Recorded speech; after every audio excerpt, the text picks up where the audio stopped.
tai taip, Dominikai, tai yra 3 metai labai tokios keistos patirties, ypatingai kai prasidėjo teismo posėdžiai ir, pavyzdžiui, buvo tokie atvejai, kai atvažiuoja Artūras Orlauskas, yra jo teisė pasisakyti ir jisai atsistoja ir jisai 6 valandas kalba, blėnius.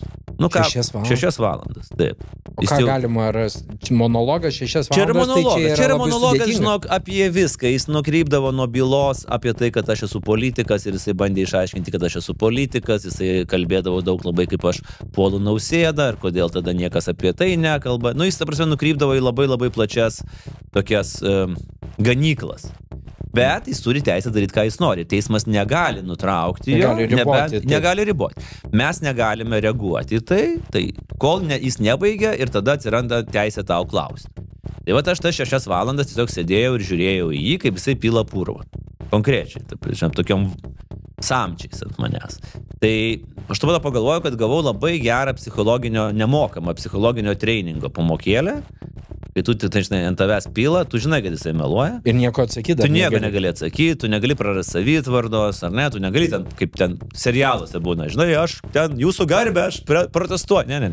Tu sėdi, nes tau, jeigu tu ten kažką čiptelsi, teismas sakys ramiai.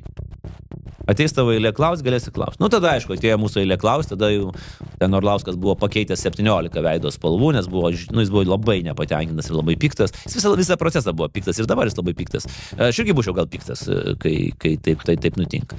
Tai čia buvo daug tokių psichologinių dalykų, pamokų. Aš niekam nerekomenduoju turbūt viso to daryti. Jie galvoja, kad tai yra malonus procesas ir tai yra žiauriai nemalonus procesas. Aš planavau į finalą su tokiu klausimu,